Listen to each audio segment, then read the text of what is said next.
Ajudar ao próximo é ajudar a si mesmo, é agradar a Deus, é só fazer o bem, sem olhar pra quem. Ajudar ao próximo é dividir a luta de alguém que nem conheça e assim curar a dor. Por acima de tudo, amor. Bem, o programa Acima de Tudo Amor, ele tem as virtudes de sempre passar para a visão que nós temos, a experiência que nós temos em gestão de saúde.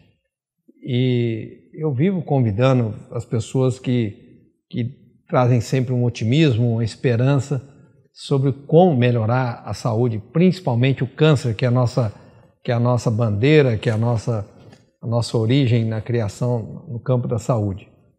Mas hoje em dia falamos de tudo, que nós temos gestão em tudo.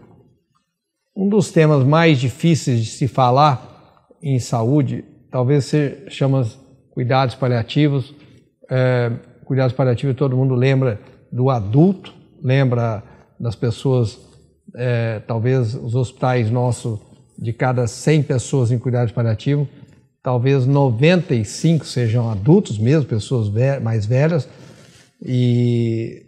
e aí as pessoas quase não se lembram e não sabem a importância do cuidados paliativo e falar sobre o tema, sobre a morte com as crianças, com as famílias que perderam os seus anjinhos, pessoas que nasceram inocentes, que não tiveram um motivo de pensar o que era mal e tiveram não sei se, para mim, eu fico com a minha fé às vezes pensando, será que não foi uma virtude essa família saber que Deus deu um anjo por um período curto, mas um período de uma dimensão de amor que eles nem sabiam que o amor era tão profundo quanto ter um filho, e depois logo em seguida ter um diagnóstico de câncer, depois ter a perca de uma criança, de um anjo. É muito difícil esse tema. Esse tema, para mim, então, é angustiante, mas eu tenho que aprender a lidar com isso e vocês também devem aprender a lidar com isso pela experiência de um hospital que tem a virtude de falar, ele se chama Hospital de Amor, e essa virtude do Hospital de Amor é porque dentro desse trabalho tem pessoas que estudaram profundamente, com todo o amor, a virtude de se falar nesse tema, a virtude de ajudar essas famílias que lutaram, mas lutaram como guerreiros, anos em favor da vida daquele anjo e não conseguiram ter eles como para o resto da vida, pelo tempo natural, que o tempo natural os pais os filhos enterram os pais, mas um pai enterrar os filhos é uma coisa que quebra todo o ciclo da lógica, da razão, mas se Deus permite que isso aconteça é para que nós possamos tirar algum proveito disso. E eu estou trazendo nada mais, nada menos do que um dos homens, dos maiores cientistas, mas dos maiores humanistas que eu conheço, porque ele tem uma legião, ele tem um exército, que todos são filhos dele. Absolutamente todas as crianças que chegam no hospital dele são filhos, nascem como filhos também dele. Então, o coração dele já deve ter partido e sido destruído e reconstruído milhares de vezes. Esse tema é um tema que nós temos de abordar, porque uma vez por ano existe uma consciência desse tema. Está aqui o Dr. Luiz Fernando, que é o responsável pelo Hospital do Amor, hospital infantil nosso, e esse tema é extremamente difícil de falar, Dr. Luiz. Eu mesmo fico engasgado aqui, que quando eu penso nas crianças, é um tema difícil de entender como é que o pai ou a mãe pode, depois de ter lutado tempos, de ter sofrido tanto, depois reconstituir essa força. Então, como é que é esse tema para as pessoas que estão nos assistindo e por que nós estamos falando disso hoje? Eu acho que na história da oncologia pediátrica, que ela é uma especialidade relativamente nova no mundo, os primeiros oncopediatras começaram as suas atividades nos anos 60. Então, antes disso, nem se tinha tratamento para as crianças com câncer. Elas eram tratadas junto com pacientes adultos. A gente tem exemplos dos Estados Unidos das primeiras crianças tratadas, mas morria tudo. Nos anos 80, quando eu comecei, em 83, cada 10 crianças a gente perdia 7, 8. Então, a gente não tinha esse conceito do cuidado paliativo e a gente fazia tudo. A gente cuidava, a gente carregava no colo, a gente dava a notícia triste para a família e a gente acompanhava a morte. Então isso era assim uma coisa que a gente teve que ir aprendendo intuitivamente, sofrendo, procurando distração em outras coisas, e era muito grande o número de crianças que morriam. A perca era absurda, né? Muito grande. Era 70%. Então, eu trabalhava num hospital que tinha 400 crianças por ano e a gente perdia 70% delas. Então, tinha vários óbitos por dia ou por semanas e a gente era jovem, não sabia lidar com isso. E foi aprendendo a... Por isso que eu acho que a gente é meio obstinado pela cura, porque eu acho que a gente já viu tanta criança morrer que a gente fica brigando para que cada vez curam mais. Graças a Deus, acho que todos os oncologistas foram passando por essa obstinação e hoje, em primeiro mundo e hospitais de excelência, 80% curam. Então, 20% é o contrário hoje. Então, mesmo assim, tem 20% das crianças que falecem. No Brasil é mais até, porque a média brasileira de chance de cura é de 60%. Barretos nós estamos acima de 70%, mas a nossa meta é chegar a 80%, 85%, que é a média internacional. Mas se a gente considerar que em Barretos a gente tem muito caso avançado, por caso que chega tarde, e a gente tem um número grande de casos que a gente tem por ano, nós temos uma média de 6 a 8 óbitos por mês na pediatria.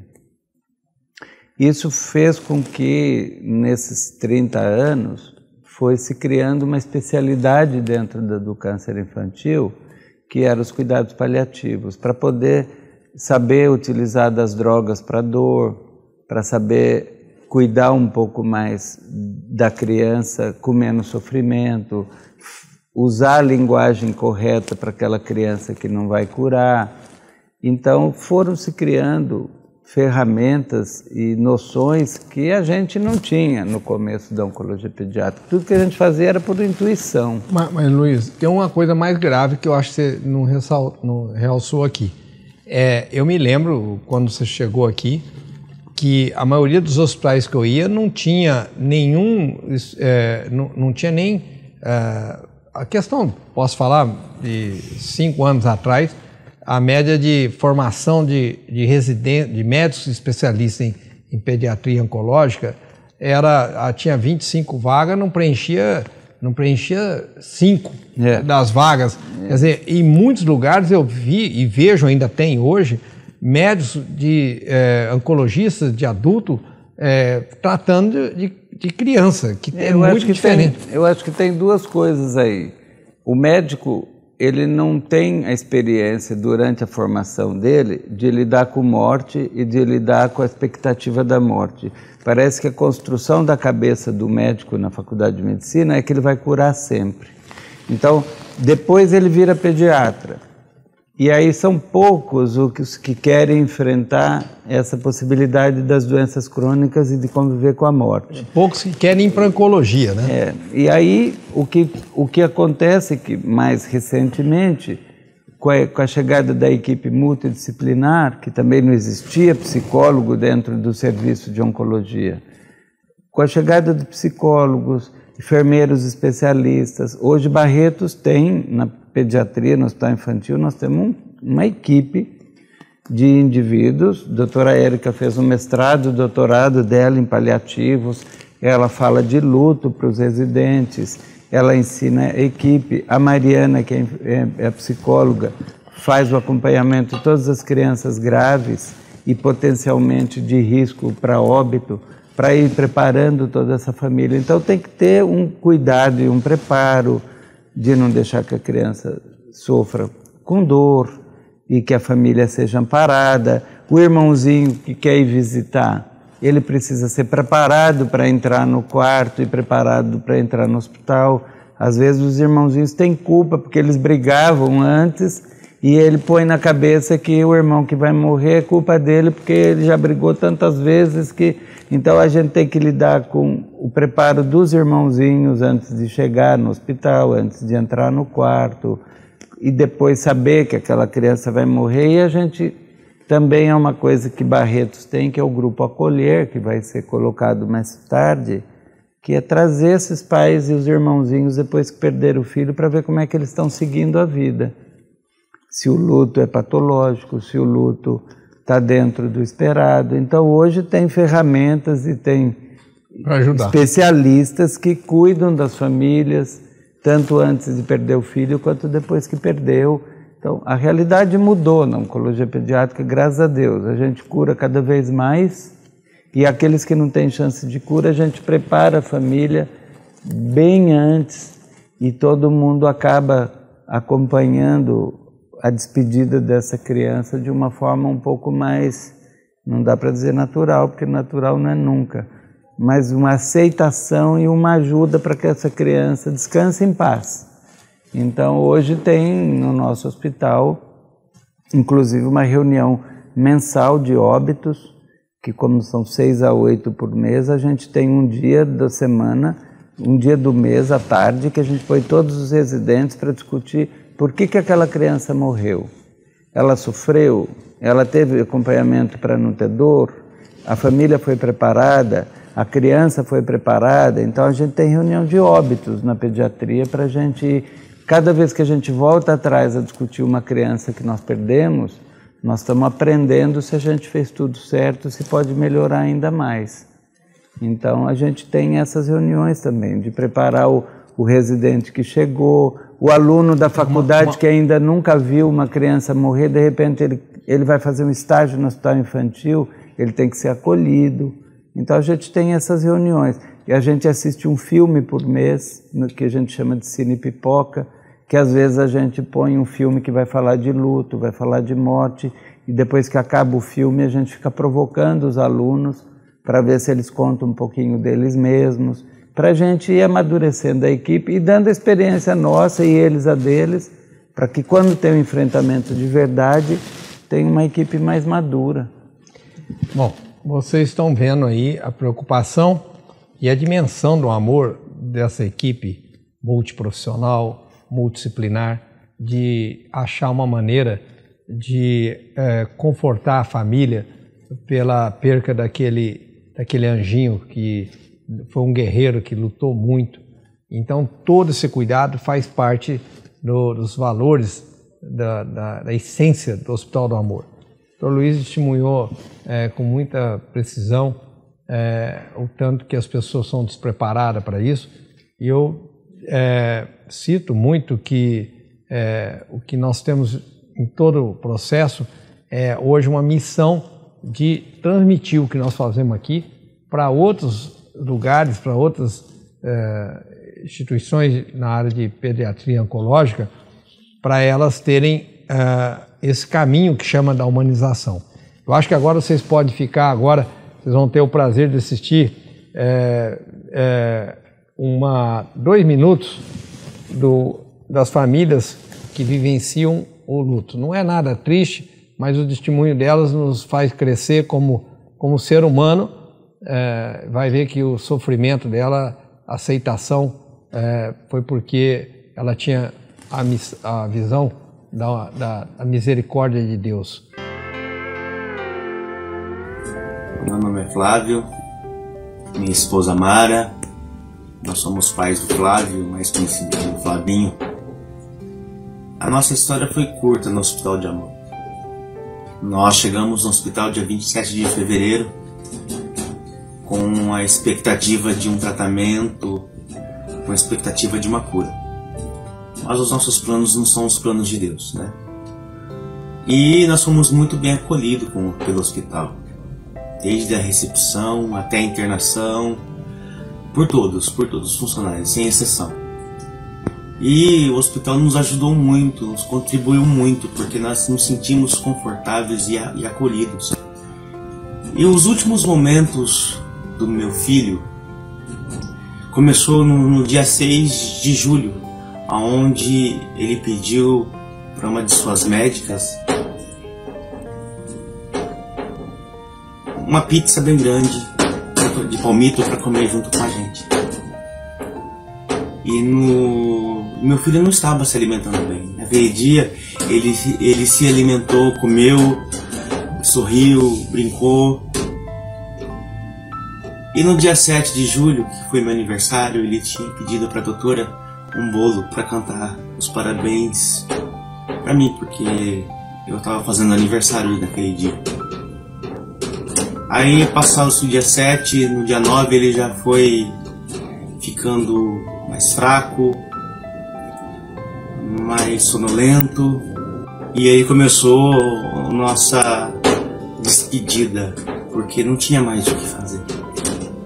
Foram 7 horas onde nós vimos o nosso filho partir, sem poder fazer nada, sem poder sequer pedir a Deus que aquele sofrimento passasse logo.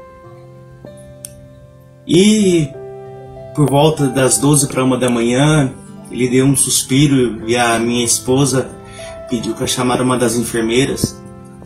E eu fui, quando eu voltei, eu escutei que ele já tinha parado de respirar, mas ele abriu os olhos e segurou a respiração.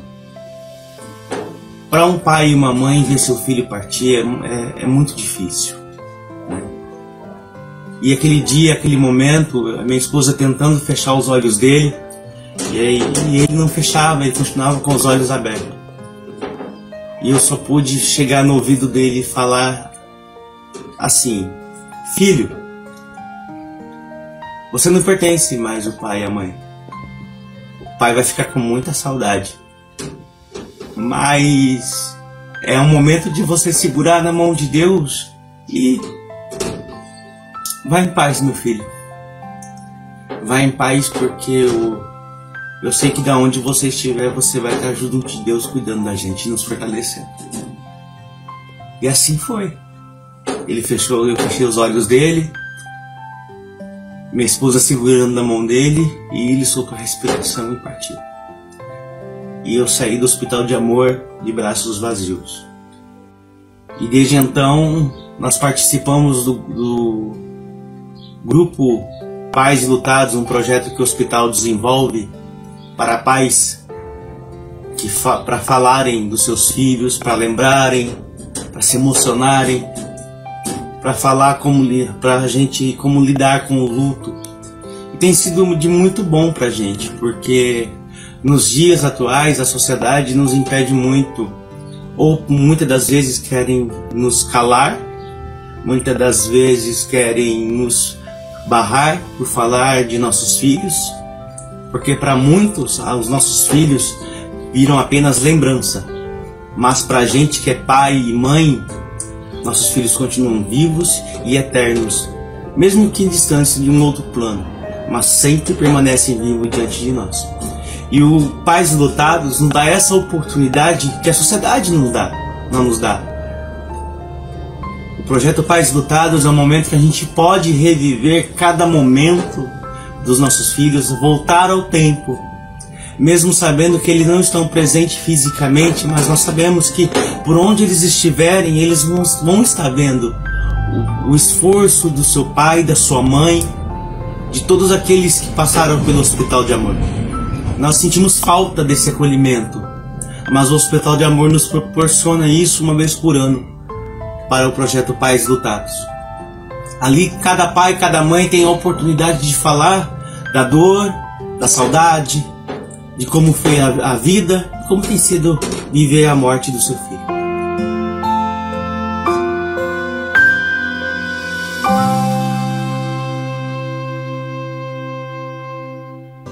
Por acima de tudo, amor.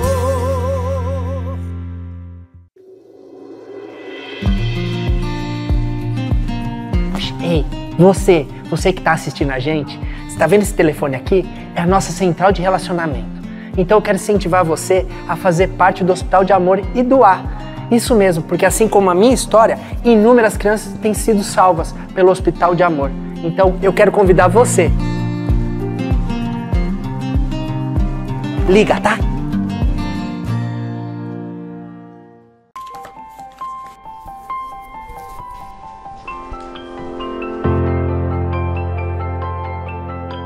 Não foi muito, mas doei o que pude. Querendo Deus, logo tudo isso irá passar. Avisando a todos. Minha família já está agora contribuindo. Esse hospital é de Deus. Ele não pode parar.